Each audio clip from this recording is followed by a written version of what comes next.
Hello friends, how are you? Welcome to my YouTube channel the next level classes. और आज आप लोग देख रहे होंगे कि हमारे साथ एक सर और हैं जिनका नाम है अभिषेक कुमार सिंह। ठीक है। और ये जो सर हैं हमारे कलीग हैं और ये हमारे ही शहर में रहते हैं। ठीक है। तो बात ये है कि ये भी अब हमारे साथ इस चैनल पे पढ़ाएंगे। तो आइए कुछ चीज़ें इनसे हम बात करते हैं कि हाँ, ये कैसे इस चैनल पे मिले, कैसे हमसे मिले, कैसे मुलाकात हुई और इनको क्या पड़ी कि ये भाई हमारे चैनल पे आकर के पढ़ाने की इच्छुक हुए। तो चलिए बात करते हैं इनसे।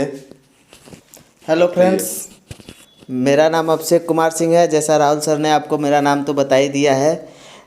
मैं भी इस चैनल को पहले सब्सक्राइब करके देखता था, तो मैं फिर सोचा क्यों ना मैं अपने ज्ञान को इस चैनल पे आके बांटूं और लोगों के बीच में आऊं और शेयर करूं अपने ज्ञान को। तो मैंने राहुल सर को एक बार बोला क्यों ना कि राहुल सर मैं भी आके आपके चैनल पे पढ़ा सकता हूं। तो राहुल सर ने बोला क्यों नहीं, आप अगर आप इच्छुक हैं पढ़ाने के लिए तो आप आ सकते हैं, इस चैनल पे पढ़ा सकते हैं। तो मैं राहुल सर से आके मिला, तो राहुल सर ने बोला ठीक है आप आइए और दिल खोल कर पढ़ाइए यहाँ पे। तो मैं आ गया। अब आज से हम और राहुल सर मिल के आप लोगों की पूरी यूपी आर्मिनल की तैयारी कराएंगे, वो भी बहुत अच्छे तरीके से। ठीक है फ्रेंड्स। चलिए, तो आप लोगों ने देखा कि ये बहुत ही अच्छे सर हैं और ये बहुत अच्छी तैयारी कराएंगे। ठीक है। और देखिए, इलेक्ट्रिकल ही हमारा जो है यूपी आरवीएनएल में 150 मार्क्स के आते हैं इसमें क्वेश्चंस। और 150 मार्क्स अगर आप ले आते हो, अगर आप जो आपका 50 नंबर्स के नॉन टेक्निकल आते हैं क्वेश्चंस, अगर वो आप नहीं भी कवर कर पाते हो, पर अगर आप 150 में से अगर 130 या 140 ले आते हो और कुछ नंबर आप नॉन टेक से उठा लेते हो, तो आपका सिलेक्शन तय है। तो यहाँ पे हमारा पूरा फोकस रहेगा नॉन टेक्निकल पे। और उसके बाद क्या होगा कि हम नॉन टेक पे भी ध्यान देंगे, वो मैं आपको कराऊंगा। और ये जो सर हैं ये आपको पूरा ट्रेड थ्योरी से रिलेटेड सारे क्वेश्चंस कराएंगे इलेक्ट्रिकल के, और मैं आपको इलेक्ट्रॉनिक्स से रिलेटेड क्वेश्चंस कराऊंगा और कुछ सब्जेक्ट हम इलेक्ट्रिकल के भी देखेंगे। ठीक है। तो चलिए शुरू करते हैं। आज ये सर हमारी क्लास लेंगे आप लोगों की, तो चलिए स्टार्ट करते हैं। हेलो फ्रेंड्स, कैसे हैं आप सब? चलिए फिर स्टार्ट करते हैं आज से हम अपना नया क्लास, पहला क्लास, जिसमें हम पहला टॉपिक पढ़ेंगे ओम्स लॉ।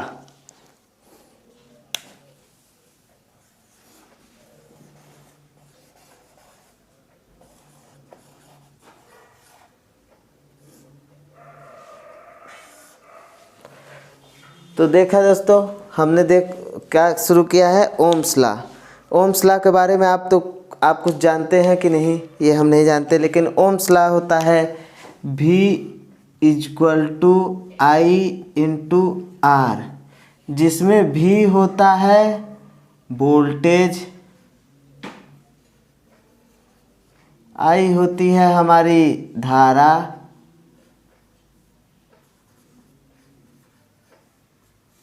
और R होता है रजिस्टेंस।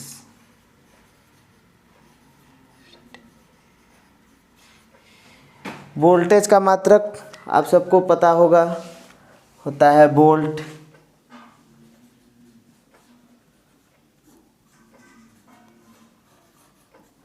धारा का मात्रक एम्पियर, इसे हम शॉर्ट फॉर्म में ऐसे लिखते हैं AMP डॉट। और रजिस्टेंस का मात्रक होता है ओम।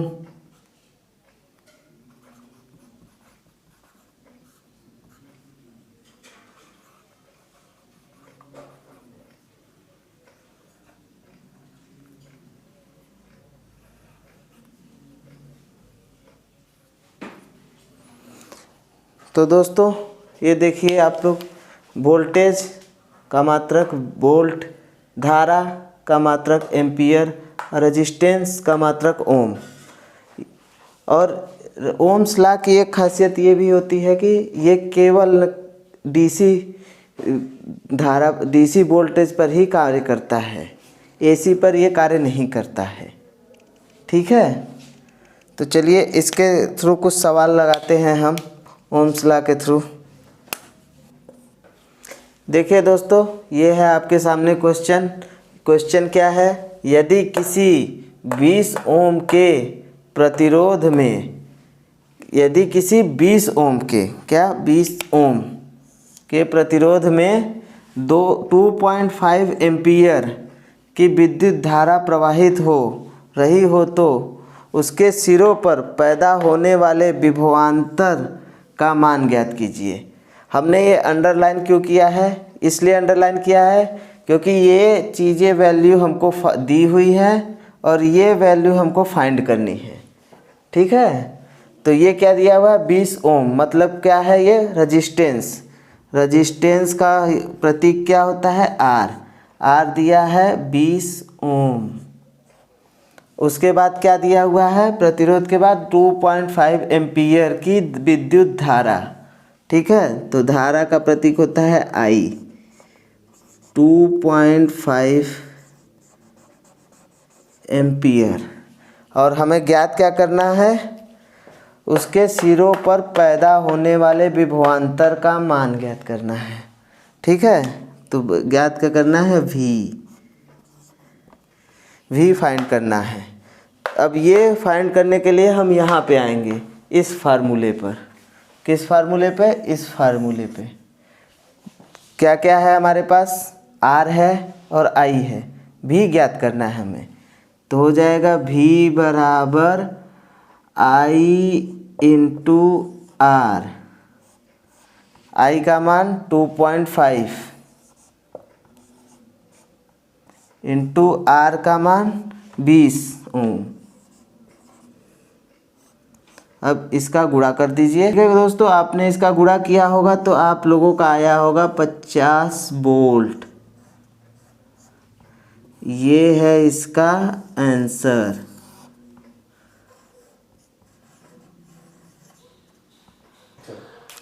ठीक है दोस्तों, तो आप लोगों ने देख लिया ओम्स लॉ। हमने ओम्स लॉ के थ्रू एक क्वेश्चन भी हल कर लिया, उसके फार्मूले को भी देख लिया और उस क्वेश्चन को भी हल कर लिया। ठीक है, तो चलते हैं अब हम अपने अगले टॉपिक एसी सर्किट पे। ठीक, आइए दोस्तों, फिर हम देखते हैं एसी फंडामेंटल। अभी आपने देखा ओम्स लॉ। एसी फंडामेंटल को हम देखते हैं। भारत में एसी की वैल्यू इसलिए बहुत ज़्यादा है क्योंकि भारत में सबसे ज़्यादा एसी वोल्टेज ही पैदा की जाती है, और एसी वोल्टेज में सबसे ज़्यादा महत्व अगर किसी चीज़ का होता है तो वो है फ्रीक्वेंसी का। किसका? फ्रीक्वेंसी का।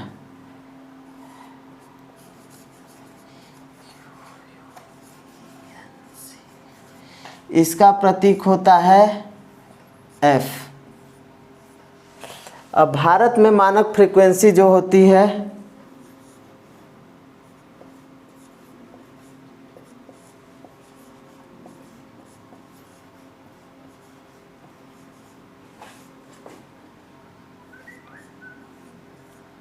वो होती है हमारी 50 हर्ट्ज़। ये हमारे भारत की मानक फ्रीक्वेंसी है। हम इस फ्रीक्वेंसी से न कम न ज़्यादा करते हैं। कम ज़्यादा करने पर हमारी वेव ख़राब होती है। एसी जो होती है उसका साइन वेव ऐसे चलता है, कभी प्लस और माइनस। और ये फ्रीक्वेंसी का ये मतलब होता है कि 1 सेकेंड में 50 हर्ट्ज़ की फ्रीक्वेंसी, ये चक्कर 50 बार चलेगा, उसको कहते हैं हम फ्रीक्वेंसी। ठीक है, तो आइए देखते हैं फ्रीक्वेंसी निकालने का फार्मूला।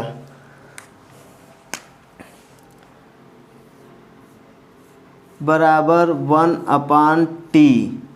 इसमें T क्या होता है? T होता है हमारा आवर्तकाल, या इंग्लिश में कहते हैं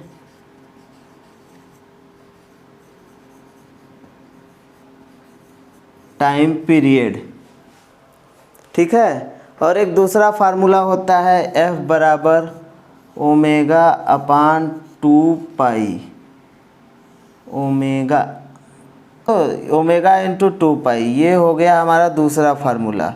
तीसरा होता है F = N × P/120। यहाँ पे N हो जाता है हमारा किसी मोटर की स्पीड। मोटर की स्पीड और P हो जाती है पोलो की संख्या। इसके बारे में हम थ्री फेज मोटर और सिंगल फेज मोटर में पढ़ेंगे। ये अभी आपको फार्मूला याद रखना है। इसके बारे में डीपली नॉलेज हम थ्री फेज मोटर या सिंगल फेज मोटर में लेंगे, आपको देंगे। सॉरी दोस्तों। चलिए फिर आगे बढ़ते हैं एसी सर्किट में और देखते हैं इसके जुड़ी और कुछ चीज़ें। तो दोस्तों शुरू कर देखते हैं हम आगे। फ्रीक्वेंसी के बाद आता है एसी सर्किट में धारा में आई एवरेज, धारा का एवरेज मान निकालते हैं जो होता है आई मैक्स अपान √2। इसका मान होता है 0.707 इंटू आई मैक्स। हमारे पेपर में ज़्यादातर ये वैल्यू ही पूछी जाती है। इस चीज़ को ही ज़्यादातर ध्यान में रखिएगा आप लोग, क्योंकि हमको ऑब्जेक्टिव में यही वैल्यू मिलेगी। जहाँ तक क्वेश्चन आएंगे इस वैल्यू को ही फाइंड करके आते हैं। तीन अलग अलग मान दे देगा और एक ये मान दे देगा और पूछ देगा आपसे कि आई एवरेज का मान कितना होता है। ठीक है, अब आते हैं ई एवरेज। ये भी सेम ही होता है।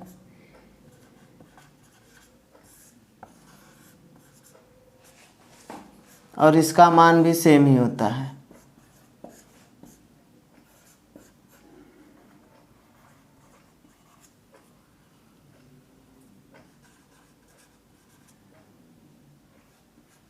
ठीक है दोस्तों, ये भी सेम ही होता है और इसका मान भी वही सेम ही होता है।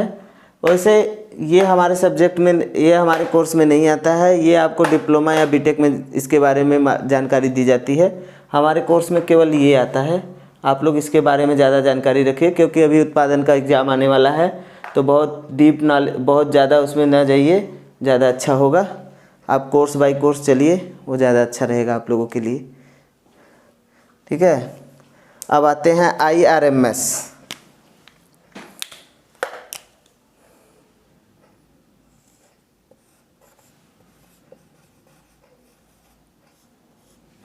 इसका मान रोक दीजिएगा।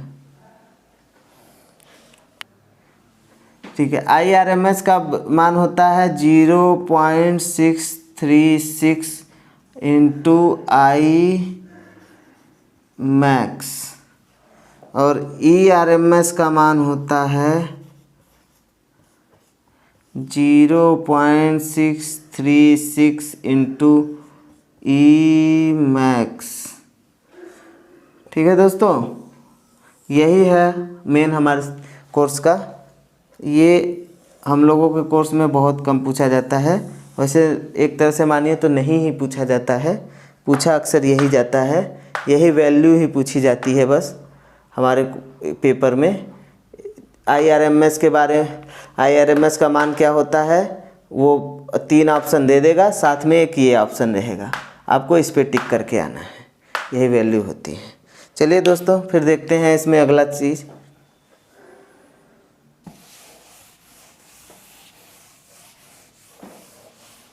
सही हो रहा। देखिए दोस्तों, ये होता है पीक फैक्टर और एक होता है form factor.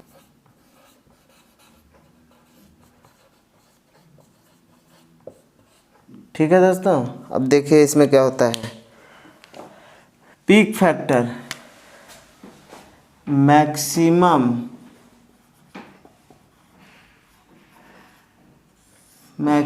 Value RMS value, और फॉर्म फैक्टर का मान होता है RMS एवरेज वैल्यू।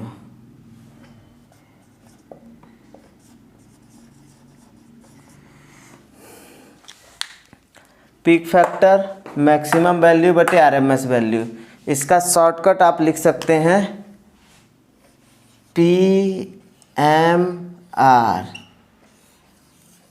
PMR, और इसका शॉर्टकट होता है याद करने का FRA।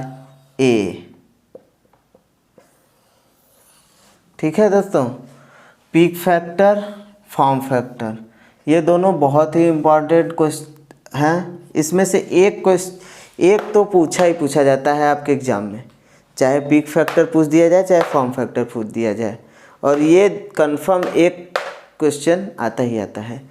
इसलिए इसको आप याद कर लीजिए, चाहे आप ऐसे याद कर सकते हैं तो ऐसे याद कर लीजिए, चाहे आप ऐसे याद कर सकते हैं तो ऐसे याद कर लीजिए। इसका मतलब होता है पीक फैक्टर में मैक्सिमम वैल्यू बटे आरएमएस वैल्यू, और इसमें होता है फॉर्म फैक्टर आरएमएस वैल्यू बटे एवरेज वैल्यू। आप इस तरह से याद कर सकते हैं इसको, जैसे भी याद करना चाहे आप याद करिए, लेकिन याद ज़रूर करिएगा इसको।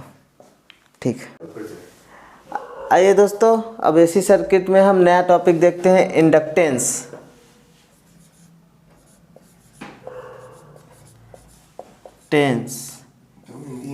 इंडक्टेंस का प्रतीक होता है यल। इसको पहचानते कैसे हैं हम, आइए देखते हैं। एक इंडक्टेंस यल को किस तरह हम पहचानते हैं। ये इंडक्टिव कॉइल है।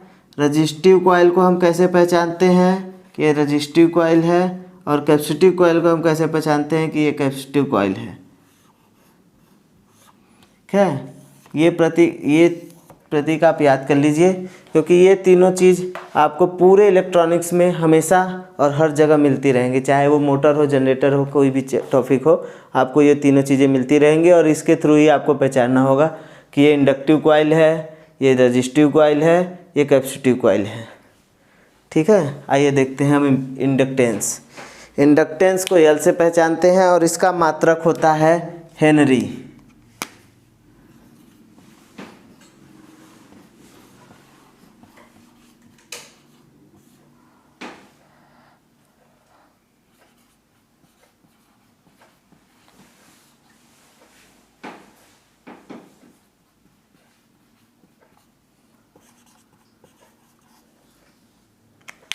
इसका मात्रक हेनरी होता है, जिसे हम एच से भी करते हैं डिनोट। ठीक है दोस्तों, चलिए अब आगे देखते हैं इंडक्टेंस का फार्मूला क्या होता है। इंडक्टेंस का फार्मूला होता है N∅I।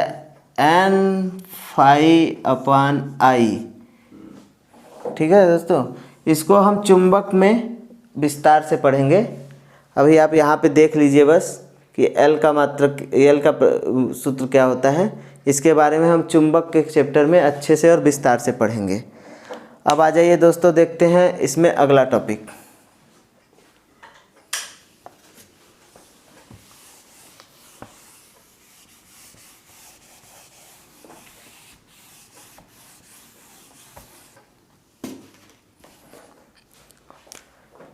देखिए दोस्तों, इंडक्टिव रिएक्टेंस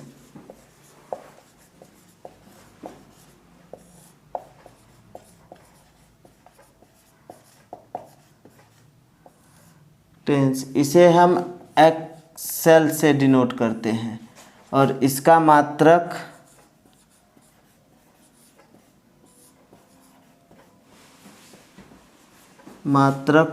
ओम होता है।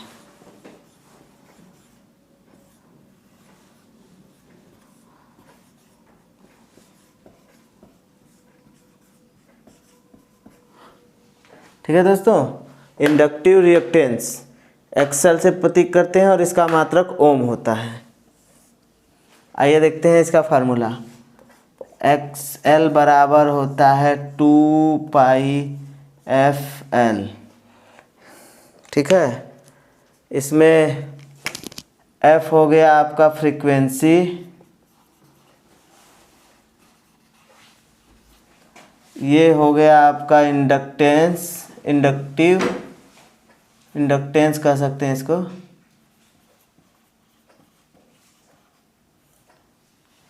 आइए इस पे एक क्वेश्चन देखते हैं, तब आपको पता चलेगा और इस फार्मूले का उपयोग मालूम होगा। ठीक है दोस्तों।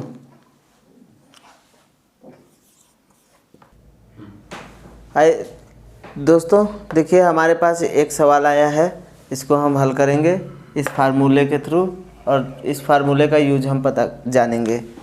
यदि 10 मिली हेनरी मान का एक चोकर 200 वोल्ट की वोल्टता पर 50 हर्ट्ज वाले एसी सोर्स से जुड़ा है, तो पहला इंडक्टिव रिएक्टेंस का मान ज्ञात करना है और दूसरा क्या ज्ञात करना है, हमें करंट ज्ञात करना है। हमारे पास इंडक्टिव रिएक्टेंस का फार्मूला है और करंट का फार्मूला होता है इंडक्टिव कॉइल में। अगर हम इंडक्टिव कॉइल लेंगे कि केवल इंडक्टिव कॉइल हो, इंडक्टिव रिएक्टेंस हो, तो केवल उसको कहते हैं इंडक्टिव कॉइल केवल। तो उसका फार्मूला करंट निकालने का होता है I/V/XL। ये होता है करंट निकालने का फार्मूला। यहाँ पे V होता है वोल्टेज। ठीक है, आइए देखते हैं इस क्वेश्चन को और हल करते हैं हम।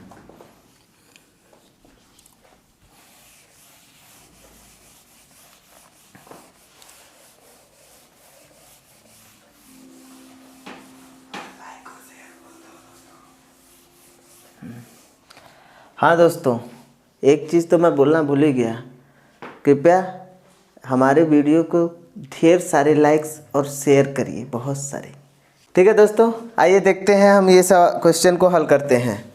हमारे पास क्या है, क्या क्या मान है, 10 मिली हेनरी, मतलब यल दिया हुआ है हमारे पास 10 मिली हेनरी। इसको हम हेनरी में कन्वर्ट करेंगे तो एक हेनरी बराबर होता है 1 मिली हेनरी बराबर होता है 10⁻³ हेनरी। इसको हम कन्वर्ट करते हैं तो यल बराबर हो जाएगा 10 × 10⁻³ हेनरी। ये एल हो गया। दूसरा क्या दिया हुआ है हमारे पास, वी होता है वोल्टेज, वी का प्रतीक वोल्टेज का 200 वोल्ट। तीसरा क्या है हमारे पास, फ्रीक्वेंसी, एफ बराबर हो गया 50 हर्ट्ज। उसके बाद क्या पूछा है हमसे, XL पूछा है, फाइंड करना है और I फाइंड करना है। तो हमको ये सब वैल्यू हमारे पास है और हमें ये दोनों चीज़ें फाइंड करनी है, मतलब ज्ञात करनी है। अब हम याद करते हैं कि हमने अभी थोड़ी देर पहले एक फार्मूला पढ़ा था एक्सेल का। उस फार्मूले को लगा के देखते हैं कि वो सारी वैल्यू हमारे पास हैं कि नहीं। अगर वो वैल्यू होंगे तो उस फार्मूले को अप्लाई करके हम एक्सेल का मान निकाल सकते हैं। आइए देखते हैं। एक्सेल बराबर होता है 2πfl। तो हमारे पास f का मान है, l का मान है, पाई की वैल्यू आप जानते ही हैं कितना होता है और 2 तो 2 होता ही है। आइए हल करते हैं इस क्वेश्चन को। 2 × 3.14 × 50 × 10⁻³ इसको पूरा हल करेंगे तो हमारी वैल्यू आ जाएगी 301.4 ओम एक्सेल।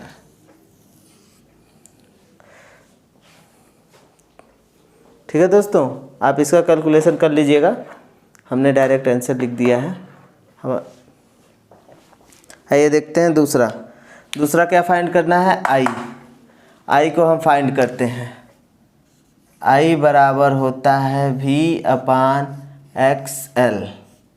वी का मान दिया हुआ है हमारे पास 200 वोल्ट और एक्सेल को भी हम लोगों ने फाइंड किया है।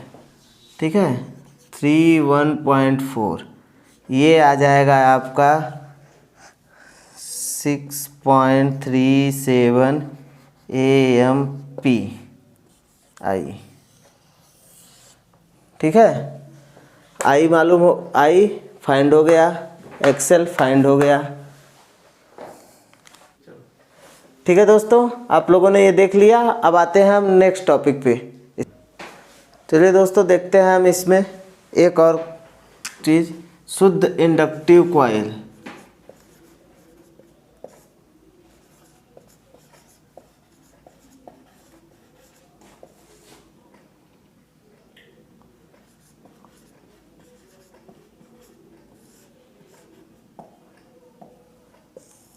शुद्ध इंडक्टिव कॉइल किसे कहते हैं? जिसमें केवल इंडक्टेंस का मान होता है उसे शुद्ध इंडक्टिव कॉइल कहते हैं। इसको हम ऐसे पहचानते हैं।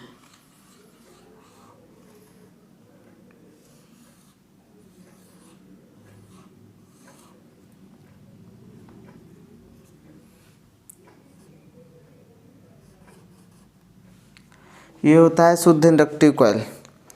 इसमें दो चीज़ें होती हैं, एक होता है पावर फैक्टर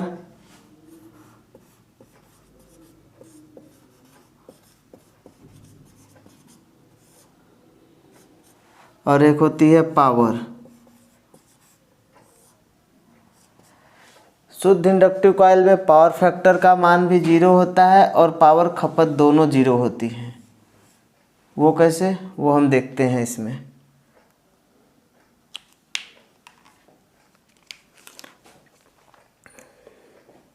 रुकिएगा।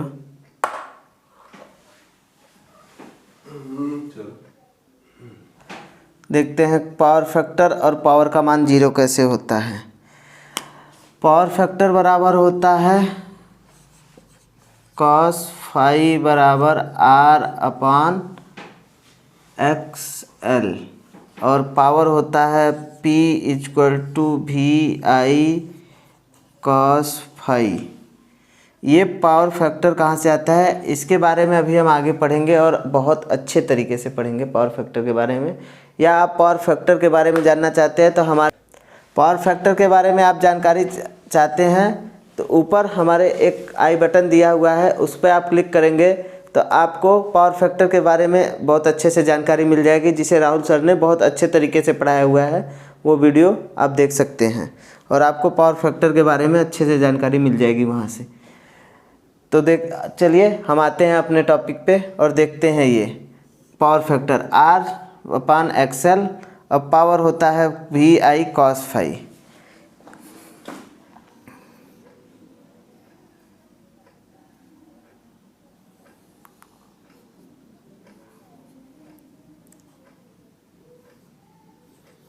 ये जो एंगल बनता है यही होता है पावर फैक्टर। वोल्टेज से धारा 90 अंश पिछड़ रही है, मतलब 90 डिग्री का कोण बनाती है, 90 अंश पिछड़ती है, इसे ही हम पावर फैक्टर कहते हैं। ठीक है, अब देखते हैं यहाँ पे कि पावर फैक्टर 0 कैसे हुआ। cos R की वैल्यू यहाँ पे 0 है, इसलिए 0 × XL। 0 में किसी चीज़ का भाग देंगे तो हम 0 आएगा। और पावर 0 खपत कैसे होती है, इसमें V × I × cos फाई का मान हमारे पास 0 है, 0। और 0 में किसी वैल्यू का जुड़ा करेंगे तो वो 0 ही आएगा। तो इससे हमको ये जानकारी मिलती है कि शुद्ध इंडक्टिव कॉइल में पावर फैक्टर का मान 0 और पावर खपत दोनों 0 होती है। ठीक है दोस्तों, तो आज के लिए बस इतना ही। नेक्स्ट कल के लिए इस चैप्टर में अगले टॉपिक को लेकर हम चलेंगे। ठीक है दोस्तों, तो अगर आपको हमारा पढ़ाया हुआ वीडियो अच्छा लगे तो लाइक, शेयर और कमेंट ज़रूर करिएगा और अपने दोस्तों को भी बोलिएगा कि इस वीडियो को लाइक, शेयर, कमेंट और सब्सक्राइब करें। और आपका अगर कोई भी सवाल हो, क्वेश्चन हो तो आप कमेंट्स बॉक्स में लिख भेज सकते हैं, हम यहाँ पे उसका सलूशन करेंगे। ओके, थैंक यू दोस्तों।